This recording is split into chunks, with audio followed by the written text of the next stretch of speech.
Hey, how's it going, everyone? Welcome to Bubble Talk once again. I hope that you guys had a wonderful week. This week, I am trying a new bubble tea flavor. It is Earl Grey with honey. I don't really like sugar that much, but they got honey with the herbal jelly. Let's take a sip of this. Ugh, it's a little bit sweet. It's only because I don't have a sweet tooth, but it's not bad at all.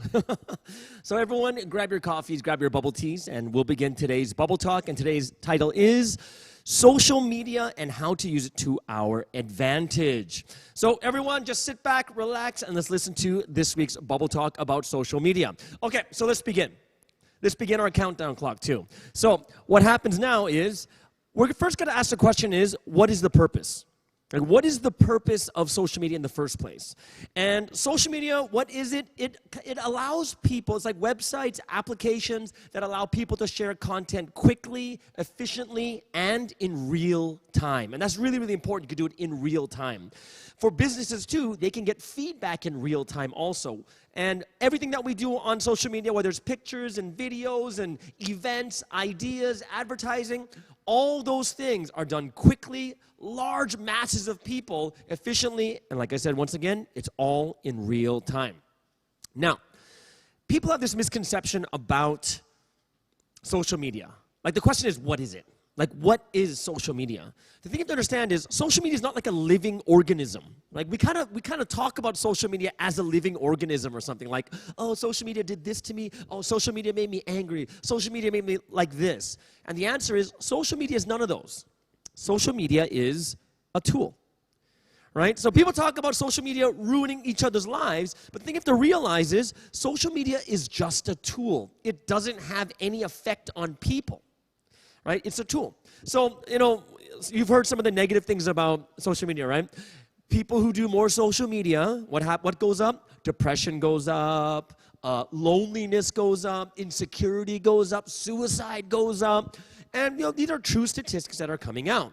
So we have to think to ourselves is, what do you mean that this is a tool? Social media itself is neutral. There's no bad and there's no good. It really actually just depends on what you do with it. It's about the user that makes it good or bad. But social media itself is not living. It is a neutral and natural thing. I'll give you an example, okay? An example would be like fire. Is fire good or bad? And the answer is fire is neither good nor bad. It just depends on who uses it, right? So if fire is used for good things, and you start cooking, and then you go to a refinery and you burn ore so that you have pure gold. And then on the flip side, people can use fire to burn each other, kill each other.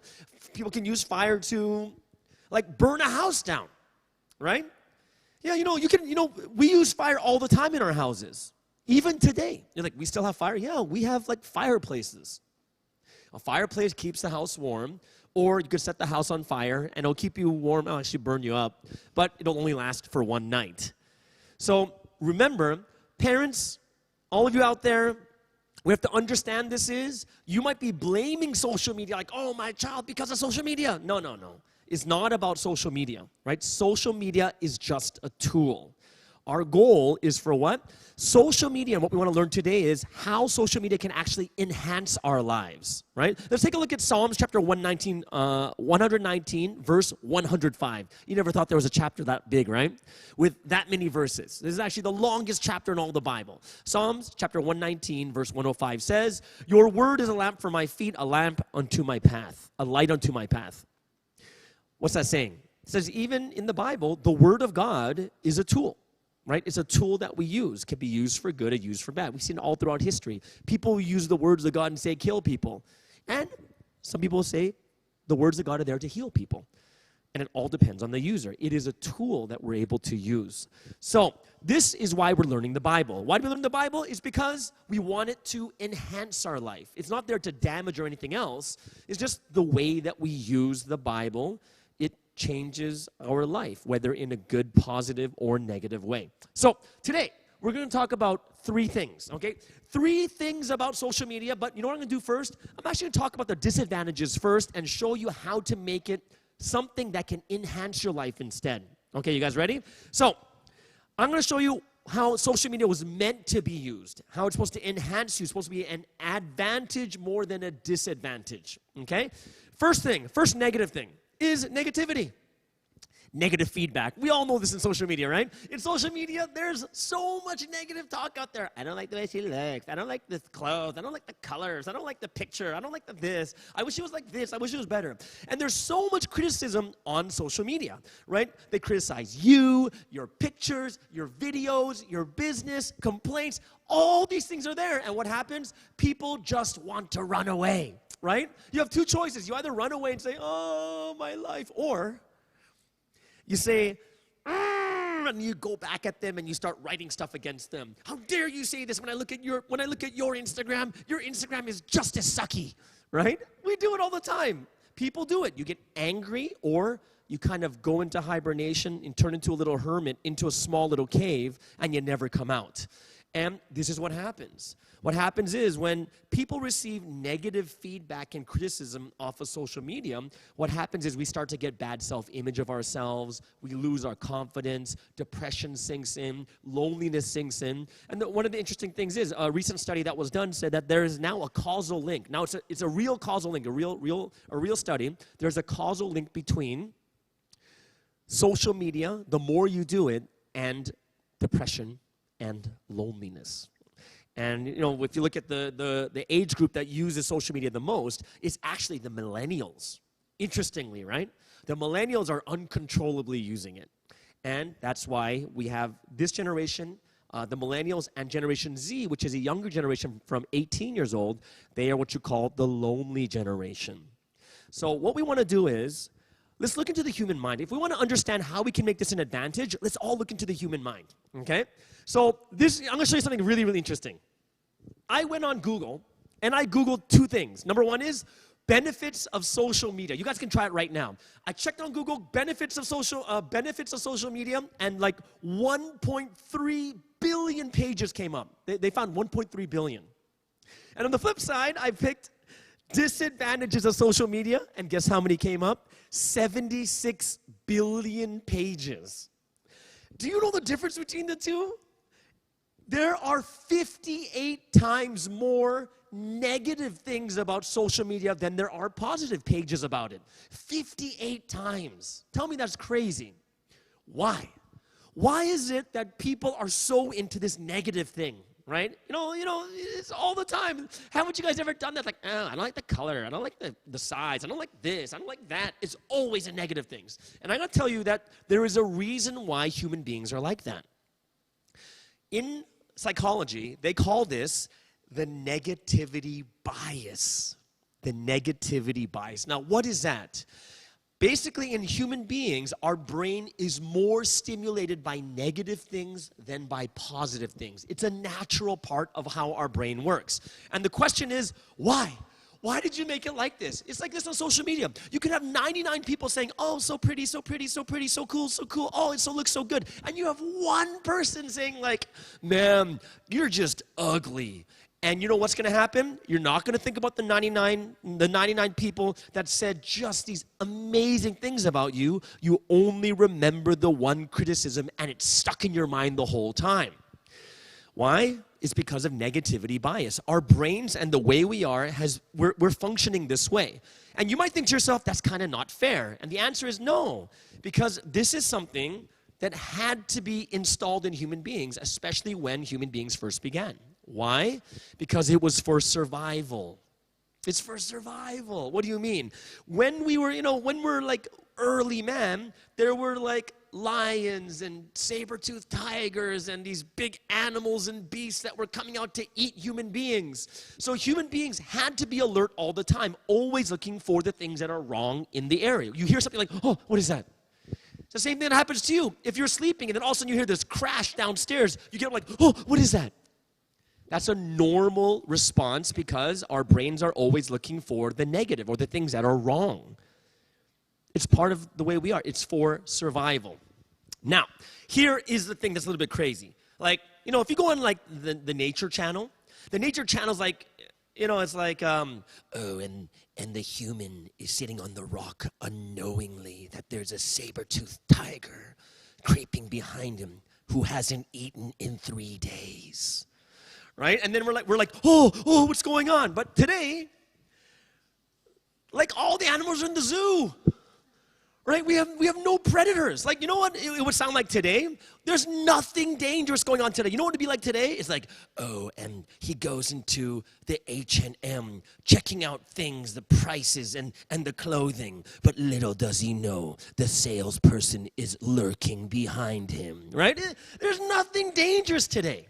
And what happens is we start to see the little and just, they're pointless things that we look at. They're very, very pointless. And what happens is the very first thing we do is we go into fight or flight. When someone says something negative to you on the internet, on social media, you either want to flight, like run away, like, oh, I'm such a terrible person, or you're going to be like, and you start saying bad stuff about them, and then this Twitter feud or whatever feud goes on. And that's kind of what we naturally do because we're in that situation. But the one thing you have to understand about this is this. Because people are so scared of negative feedback, what we're so scared of it is that we're so scared we'll even avoid doing things so we can't get negative feedback. That's how scared to death we are of getting criticized. And it's something you have to think about this. This is why people have a fear of failure. And when you have a fear of failure, you freeze and you just don't try anything. Why? We're scared of the negative feedback and how we're going to react to this. We just don't want it. So let me tell you something very important. We'll start with a verse in Proverbs. In Proverbs chapter 9, verse 7. This is a very, very interesting verse. If you read it, it says, whoever corrects a mocker invites insults. Whoever rebukes the wicked incurs abuse. Okay? Now, I want you to center on the word correct and rebuke. You guys know what the word rebuke means? Rebuke doesn't mean like this. Hey, you know, I was just thinking about this, and I really thought that what you said was a little bit hurtful to me, and I'm really, you know, and I just want to tell you that it hurt me. That's not rebuke. You know what the definition of rebuke is? It is sharp criticism, sharp disapproval of a behavior or an action. It's sharp. So you're like, oh my gosh, could I even handle that? And the answer is this. The most important part when it comes to receiving criticism, and the way that we should be reacting is how? It is response. How do you respond to it becomes very, very important to us. So you're like, well, how the heck would I respond? Well, if you respond in anger, if you respond by insulting back, then you kind of fit into this verse. What does the verse say? Mocker and wicked, right? It's people that aren't they're not wise. They're not these like really rational and people in control of their lives. What you have to understand is there's another verse that will give us an answer is Proverbs chapter 17 verse 10, which also talks about rebuke, and it says, a rebuke impresses a discerning person. Rebuke impresses a discerning person. Now, it doesn't say just any rebuke. It doesn't just say any person. It's a discerning person, which means what? Your response requires discerning. That's what to get into your head. The moment you go into fight or flight, you're no longer rational and you're very emotional. Like, oh, you call me ugly? Well, you're ugly. That's what we do. Like, oh, you call me ugly? Oh, maybe I am. And you run away and you start crying. That's what we do, one of the two. But the answer is you have to be discerning, which means you can't get into that emotional level. Right? One of the reasons why you become the lonely generation, because we usually you fly away from that problem and you think that you're ugly, you think you're fat or whatever it is, or you fight back and nothing comes out of it. A discerning person is what? Can discern what is being said. What does that mean? Responding with discernment means be able to separate what they're trying to say to you, right? So the first thing you have to figure out is what is the core point of what they're trying to say? What is the core point? Because you can tell the difference between people who are just nasty and just want to say bad things and other people who really just want to tell you something different. Like say, hey, you know what, I really wish it was like this. And we've all done this before, is sometimes we just don't know how to say it, or we could be having a bad day. It's possible because we've done it before too. We need to discern, but you should respond. Responding with discernment is very important, right? Find out what the core point is. Don't run away. Don't fight back. But you need to do, I'm going to tell you that something that's very important is you have to learn how to respect yourself and others. If you don't want people to saying this nasty stuff to you, why would you say nasty stuff back to them? You're just going to be at the same level. You have to have this mutual respect with people that no matter what they say, you want to respect them back and say, all right, I'm sorry that you think this way, but I'll try my best to do this. Or there's been so many times where people were just angry because something happened in their life. Someone just calmly talks to them, and you know what happens? They're like, oh man, I'm sorry. No, I really didn't mean that. I just thought that you could do this better. And the answer is, yeah. I was like, oh, thank you so much. Do you know this area? And they're like, oh yeah, I know this area really well, and that's why I wanted to say this. And then you're actually learning something. The people who are discerning, why do they welcome this rebuke? Because it is an opportunity to learn, to become better. Okay? So negative feedback, what do we have to do? Make sure it's the response. 1 second, I gotta sneeze. I gotta really sneeze. But it's like stuck right here, and if I don't let it out,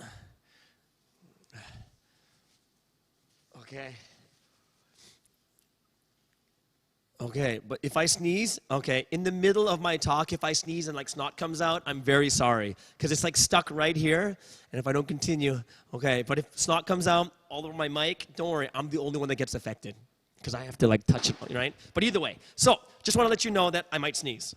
Ooh, okay. So let's move over to, there's something very, very interesting here too. People talk about what a balance is. A good balance of what is, a good balance of negative, like criticism, not negative, but criticism and like praising or encouraging people, right? Positive, there's positive and negative, right? So you think to yourself, say, what is the balance? Is the balance 1-to-1? And the answer is, psychologists have found that there is a magic ratio of positive things to negative things to make it balanced. And they first did it in marriages. Right? So those of you who are married, this is very interesting. If you want to have a balanced marriage where they don't divorce and people are very happy, you know what the ratio is for marriage? Positive events compared to negative events? It's 5-to-1. So for every one negative fight or spat that you have, there should be 5 other positive things going on. And that's what they considered a balance. Because negatives, like I said before, right? We're looking for the negative and it becomes amplified in your mind. The negative stuff. And that's why you need 5 good things for every one bad thing. It's not just marriage, it's in other aspects of life too. So everyone, if you want to have that balance, yes, you know what? Before you make a negative comment or a criticism, make sure you put out 5. Some other people said, oh, it's 2 for everyone. No, it's 5 actually. Research is done. A healthy relationship has 5. Crazy as that is, right? Let's go to the second one. The second thing that's really interesting, the negative thing about social media is comparing yourself. And this, you compare to others. We all know this, right? You get discouraged by seeing other people's Instagrams, by other people's like TikToks and Twitters and Facebooks and YouTube. And you're like, oh my gosh, they have 400,000 likes. I only have 7. Right? They have so many comments. They have so many subscribers. They have 1 million subscribers. And they're making so much money. And we begin to compare ourselves, look at their lifestyle, how much money they spend. And you look at people who are like your age or even younger, or even like in my case, less than half my age, making $1 million a year off YouTube. And I'm just like, what? What the heck? That's so crazy. And then what happens once again is you lose confidence, self-image goes down, you don't want to, you don't want to go out, you feel like you're fat or ugly, you begin to get depressed, anxiety, loneliness, and they all seep in again. Why? Because you begin to compare yourselves. So, actually, it's that one thing that people say to themselves, and I've said it to myself before, is like, why does my life suck? Like, why is my life so bad, right? When you look at those, you're like, man, I wish my life was like that. And we do compare to it, right? We do. But let me tell you why. I'll tell you why. Because I call it the human highlight film. When you go to Instagram, you go to YouTube, you go to all these sites with these people that are these influencers that are like got like 1 million, 2 million, 10 million followers. All they have on the site is the human highlight film, all the greatest things that happen in life. Everything looks happy. Everything looks like it's perfect, right? The thing you have to understand is, you should understand this, because how many of you put up the worst picture? Really? Like, how many of you are on social media like, you know what? I'm going to look for the ugliest picture. I'm just going to post it. The ugliest one. No makeup, no nothing. When I was a little bit bloated, just woke up in the morning, my eyes are swollen. I'm going to post that one up. No one does that. What do? You're like, oh, and you flip through like 100 pictures and you pick one. Right? Social media is not reality. And this is why you only see the highlights, the best pictures. And what do? You compare them to your life. And in your life, of course, there's difficulties. In your life, you have these hard things that are happening. These are pictures that are hand-picked, edited, photoshopped, filtered. All these things are done with it, which means that it's guaranteed to be good, especially these people that are making a lot of money off it. So if you think about this, you are comparing your life that has everything that you know about it compared to someone else's highlights. What are you going to feel like? Obviously, you're going to feel terrible. But think about this. You do the exact same thing. You put your good stuff on, but you know what your life is really like. So why would you think anything differently of someone else putting their good things up and then you think that their life is so great? That's your life.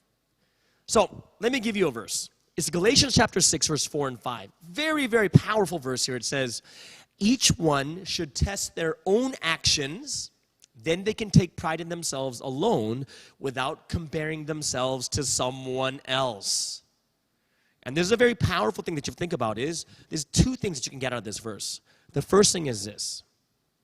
You need to compare yourself with yourself. Why? Because every single person in this world is in different stages of life and in different places and situations and circumstances.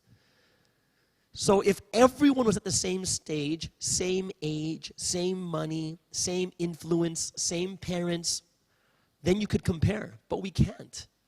The only person you can compare yourself to is yourself from yesterday, from last month, from last year, from 5 years ago. It's about yourself. That's what you can compare from. That's a fair comparison. It's been 2 years since for myself, even with my YouTube page I started and with these bubble talks, I can only compare to 3 months ago. 3 months ago, what was my bubble talk like? Right? 3 months ago, what was I like? And then one of the things I always compare myself to when I look at the bubble talks from like 3 months ago is my hair. Because I can't get a haircut during this lockdown in Malaysia. And I still have to wait till May 12th, right? And if you think my hair looks good, it's only because I put like 1 liter of gel and like hairspray in it just to keep it down so it doesn't get all like bushy. Like I literally have a bush on my head. But go figure, right? I can compare. I'll say, from before, I like this haircut better. I was more in shape back then, which is true. And all these different things you have to compare to yourself. That's the first thing.